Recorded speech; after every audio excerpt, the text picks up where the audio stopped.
do you think that there isn't any adequate representation of the political views or the even the ideological views that the Hindu American communities hold to the best possible extent?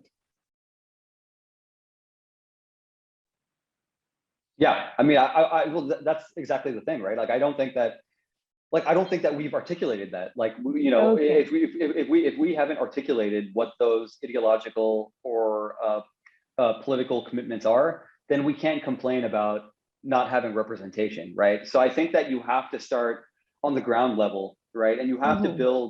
you have to build a community consensus that has a wide buy-in from the community, right? People from all backgrounds, people from all communities, and everyone has to kind of agree on a set of like, okay, these are what the principles we stand for, right? These are the things that we think we need to fight for in America, as Hindu Americans. And then you have to go about doing that. I think that sometimes we make the mistake of, looking at an event, a political event, whatever, that we perceive as adverse to our interests. And then we say like, oh, this is against the Hindu community. But it's like, no, you're assuming that there's a Hindu community to begin with. Like, until you are able to build like the institutional foundations of that community, you're not going to be able to kind of lobby or pursue your interests in the American political and social arena, I think. So yeah, I think it's we kind of have to start from start from the beginning in that respect, and then Mm-hmm. try to kind of really think from first principles. What is the American Hindu community? What is it? Who is it? What do they stand for? And you have to do it from the grassroots, I think. So what you're saying basically is to create an ideological standardization for that matter?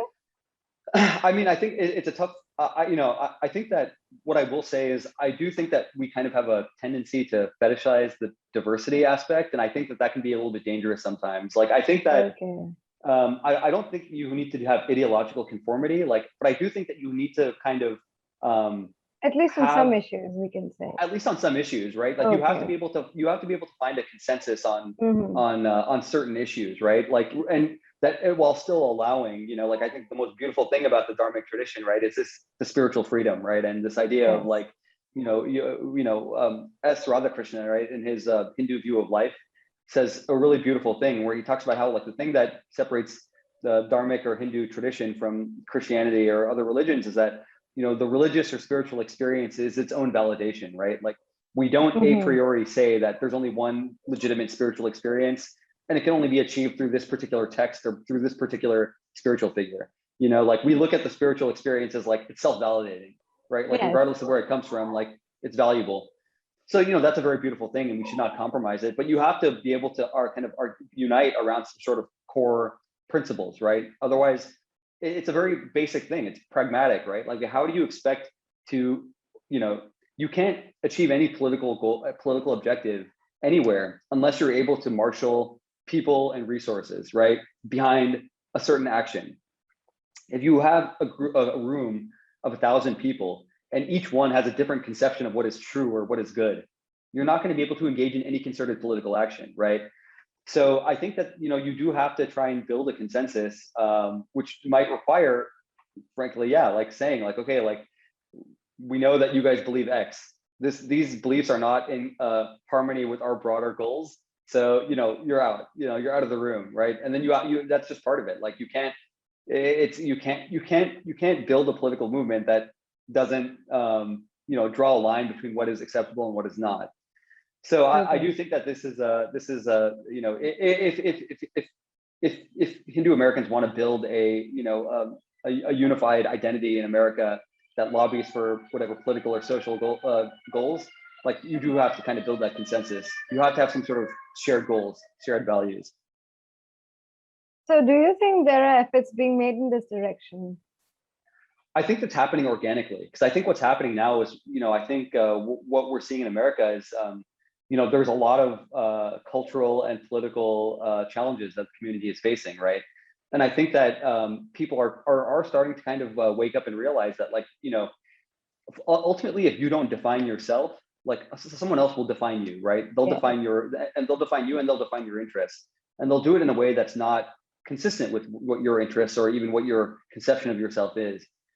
And that's that's just the way it works, and so I think and this is also part of the broader American story and broader American history. I mean, if you look at any immigrant community that's come to this country, right, whether it was Jewish Americans who came here in the early 20th century, or Irish Americans, Italian Americans, like, you don't just I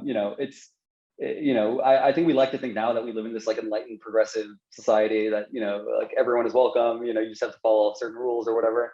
But the fact of the matter is, like, if you just look at historically in America, like, this is not how it works, right? Like, especially if you're an immigrant group that's very upwardly mobile and is disproportionately represented in elite spheres of elite American society, whether it's business, academia, politics, there is always going to be a backlash there, right? Like, there's only so many prestigious jobs, there's only so many prestigious college seats to go around, right? And everybody wants it for themselves and their kids. So you have a new group that within 2 generations has really achieved things that I don't think anyone would have expected in terms of just success. And so but I think that there is it's natural to expect a reaction to that. And I think that it's incumbent on Hindu Americans to kind of understand that and come together and realize that if you believe that you have, because of your Hindu identity, like particular interests that you have to fight for, then you have to get together with other like-minded people and start investing in the resources and the institutions to further those objectives, right? And to propagate your own interests and your own message. I mean, this is just it's something that every community has had to do, and it's something that it's our turn now. So, but I'm hopeful. It seems like people are starting to wake up to the challenge, I think. Please remember to subscribe to us and switch on the notifications for this channel. For our other social media links, more content, and to support our work, please visit citti.net. Dhanyavad. Namaskar.